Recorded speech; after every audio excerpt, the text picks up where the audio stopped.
क्योंकि राज ठाकरे साहब को ऊपर वाले ने दो चीजें दी हुई हैं, एक बहुत ही कड़वी जबान और उनके गुंडे टाइप के समर्थक जो जाकर तोड़फोड़ मचा देते हैं। इसलिए पूरा महाराष्ट्र ये कहना चाहता है कि राज ठाकरे साहब आप एक बहुत बड़े गुंडे हैं, लेकिन अनफॉर्चुनेटली वो नहीं कह पा रहे हैं। गुजराती व्यापारी को सिर्फ इसलिए मारा क्योंकि वो मराठी में बात नहीं कर रहा था, तो उसके प्रतिक्रिया में मुझे हिंदी में मराठी में उन्होंने इतनी गंदी गंदी माँ बहन की गालियां दी हैं, आप देखिएगा अभी। और ये पूरा एपिसोड उसी के लिए डेडिकेटेड है।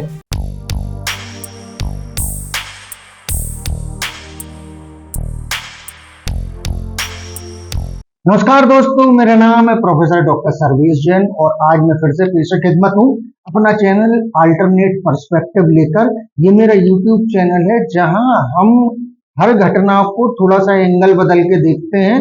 यकीन मानिए, यदि किसी भी घटना को थोड़ा सा एंगल बदल के देखा जाए तो मायने कई बार पूरे बदल जाते हैं। तो आज का एपिसोड मैं डेडिकेट करना चाहता हूँ मेरे काबिल दोस्त, महाराष्ट्र नवनिर्माण सेना के मठाधीश डॉन, मुंबई के एक बहुत ताकतवर इंसान राज ठाकरे साहब को। चूंकि मैं ऐसा कह पा रहा हूँ क्योंकि मैं मध्य प्रदेश के सागर में रहता हूँ, नहीं तो महाराष्ट्र में तो ऐसा कोई कर ही नहीं सकता। क्योंकि राज ठाकरे साहब को ऊपर वाले ने दो चीजें दी हुई हैं, एक बहुत ही कड़वी जबान और उनके गुंडे टाइप के समर्थक जो जाकर तोड़फोड़ मचा देते हैं। इसलिए पूरा महाराष्ट्र ये कहना चाहता है कि राज ठाकरे साहब आप एक बहुत बड़े गुंडे हैं, लेकिन अनफॉर्चुनेटली वो नहीं कह पा रहे हैं। और चूंकि यह मध्य प्रदेश है और अभी भी हिंदुस्तान में काफी हद तक लॉ एंड ऑर्डर कायम है, तो मैं ये बात बिना भय के बोल पा रहा हूं। तो आज की बात की शुरुआत करने के पहले आपको पहले भूमिका समझनी पड़ेगी। हुआ क्या है कि 15 दिन तकरीबन पहले की बात है कि राज ठाकरे की महाराष्ट्र नवनिर्माण सेना उर्फ गुंडा सेना के कार्यकर्ताओं ने एक गुजराती व्यापारी को सिर्फ इसलिए मारा क्योंकि वो मराठी में बात नहीं कर रहा था। उस पर मैंने एक वीडियो बनाकर डाला। जाहिर है भारत के ही देश में हमें अपने ही लोगों से ऐसे डिस्क्रिमिनेशन का सामना करना पड़ेगा तो थोड़ा अफसोस ज्यादा होगा। तो मैंने उस वीडियो के मार्फत पूछना चाहा कि लश्कर तैयबा में ऐसा क्या है जो राज ठाकरे से अलग है। मतलब लश्कर तैयबा भी चाहती है कि इस देश के टुकड़े हो जाएं और राज ठाकरे साहब भी चाहते हैं इस देश के टुकड़े हो जाएं, क्योंकि हम कितना सेक्टेरियनिज्म, कितनी फिरकावारियत डेवलप करेंगे। हिंदू मुस्लिम पे हम लड़ ही रहे हैं, अगर आप पिछड़ा एससी ओबीसी हम लड़ ही रहे हैं, नॉर्थ इंडियन साउथ इंडियन हम लड़ ही रहे हैं। अब आप language Marathi versus non Marathi, मतलब ये चाहते हैं कि पूरा कंट्री डिस्टेबलाइज हो जाए और जो भारत जैसा ये खूबसूरत गुलदस्ता है इसके कई सारे टुकड़े हो जाएं, ऐसी मंशा है लश्कर तैयबा की और आदरणीय राज ठाकरे साहब की। ये मैंने सवाल पूछा था अपने वीडियो में, तो उसके प्रतिक्रिया में मुझे राज ठाकरे साहब के समर्थकों की जो टिप्पणियां मिली वो अभी आपके साथ शेयर कर रहा हूं। और ये पूरा एपिसोड मैंने उसी के लिए डेडिकेट किया है। तो हिंदी में मराठी में उन्होंने इतनी गंदी गंदी माँ बहन की गालियां दी हैं, आप देखिएगा अभी। और ये पूरा एपिसोड उसी के लिए डेडिकेटेड है।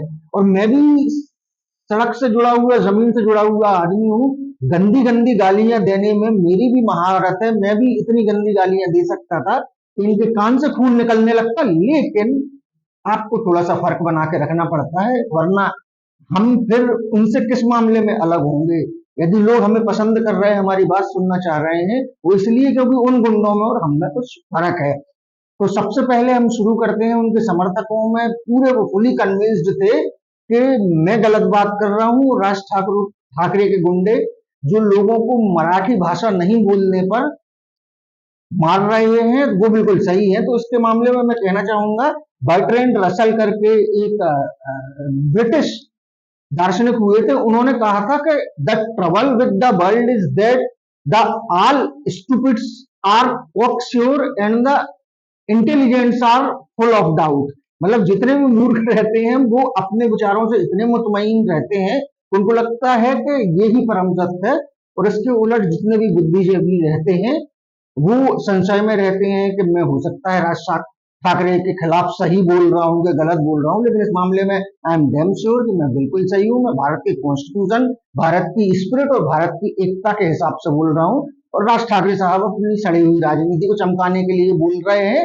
और ये बहुत ही गलीज हरकत है। जब किसी का राजनीति में माल बिकना बंद हो जाता है तो वो धर्म की, जाति की, नॉर्थ इंडियन, साउथ इंडियन, ये इस किस्म की सेक्टेरियन स्ट्रेटजी प्ले करने लगता है। इनका कोई वजूद नहीं है। भारत एक है। बहरहाल कार्यकर्ताओं की टिप्पणी पर आते हैं तो ये संतोष चिंदारकर साहब कह रहे हैं, भारत एक संघ राज्य है। अगर किसी राज्य की भाषा अस्मिता पर सवाल उठाए गए तो वह देशद्रोह है। और आप भी हिंदी शक्ति का समर्थन करके देश तोड़ने की कोशिश कर रहे हैं।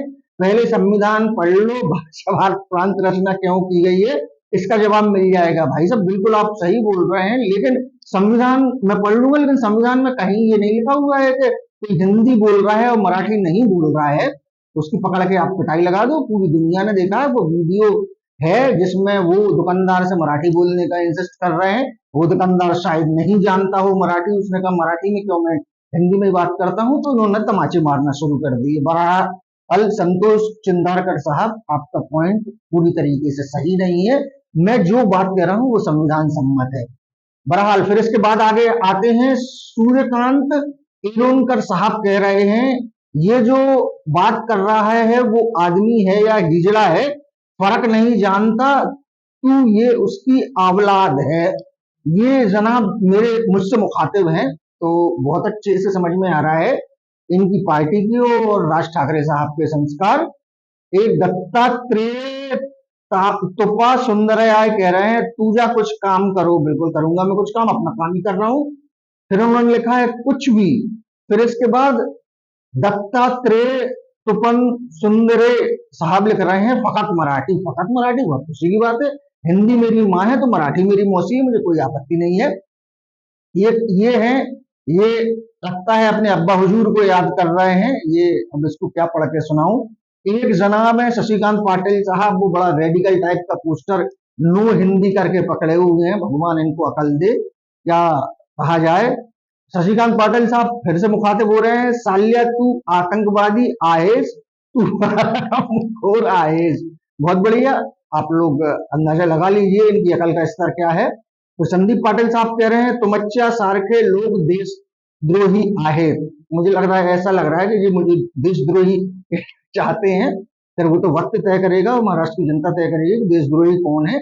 फिर संजीव कपाडले साहब कह रहे हैं तुम्हारे चक्कर में पड़ेंगे तो तुम मांस मछली खाने वालों को भी आतंकवादी बना दोगे। या नहीं जनाब, आप मटन मछली फिश सब कुछ खाएं, बस हमारा ये है कि मार पिटाई ना करें किसी की। फिर इसके बाद विजय भोसले साहब कहते हैं लश्कर तैयबा वाले हिंदी बोलता, तुमची मातृभाषा पण हिंदी आहे, जर तुमच्यात आणि या आतंकवादी माही फरक असेल तर। मैं ये समझ पाया, ये कहना चाहते हैं कि लश्कर तैयबा वाले भी हिंदी बोलते हैं और तुम भी हिंदी बोलते हो तो तुम भी आतंकवादी हो। तो अब मैं इनको क्या जवाब दूं। जनाब देश को तोड़ने की बात आप कर रहे हैं और आरोप मुझ पर लगा रहे हैं। फिर इसके बाद एक दिनेश यादव साहब हैं मुखातिब, उन्होंने कहा राज ठाकरेच्या खतरनाक आहे म्हणून तर तुमच्या सारखे लोक गपचूप बसरात नाही तर तुम्ही आमची माय मराठीची पार वाट लावली असते। इनका कहना है कि राज ठाकरे जैसे खतरनाक लोग नहीं रहेंगे तो तुम मराठी लोगों की वाट लगा देंगे। तो मैं आपको बता दूं, हमारे यहाँ सागर में बहुत सारा मराठी समुदाय रहता है, बहुत मोहब्बत से रहते हैं। बस इसलिए मोहब्बत से रह पा रहे हैं क्योंकि सागर में राज ठाकरे जैसा कोई व्यक्ति है नहीं है। फिर इसके बाद जयेश कारबेले साहब कहते हैं एडा आहे हा समझुन उमझुन बोल, नाजे तुला राज साहेब के आहते समझेल एडा। मतलब फिर गाली दे रहे होंगे। फिर इसके बाद विनायक मुलाम साहब कहते हैं हिंदी भाषीस लश्कर तोयबा, हिंदी भाषा बोलने वाले लश्कर तोयबा वाले हैं। तो ऐसा कुछ नहीं है, ये वो रेडिकल लोग हैं, ये कट्टरपंथी हैं जो हाशिए पर जा चुके हैं। पिछले 10 चुनाव से इनका परफॉर्मेंस बहुत ही शर्मनाक रहा है। और मैंने गूगल पर देखा था, आखिरी चुनाव में शायद इनका वोट परसेंट 1.2% था। तो इतनी पैथेटिक सिचुएशन है। और ये अपने पॉलिटिकल रिवाइवल की कोशिश कर रहे हैं, बासी कड़ी में उबाल लाने की कोशिश कर रहे हैं। और मैं तो इसको गलत मानता ही हूँ, और मुझे यकीन भी है कि महाराष्ट्र की जनता भी इसको गलत मानेगी, क्योंकि हमको तरक्की के लिए विज्ञान और शिक्षा को बढ़ावा देना है, नए नए किस्म के सेक्टेरियनिज्म नहीं पैदा करने हैं। बहरहाल यह था मेरा YouTube channel alternate perspective. Channel को लाइक करें, सब्सक्राइब करें, शेयर करें और कमेंट बॉक्स में अपनी राय जरूर जाहिर करें। नमस्कार, शुक्रिया, जय हिंद।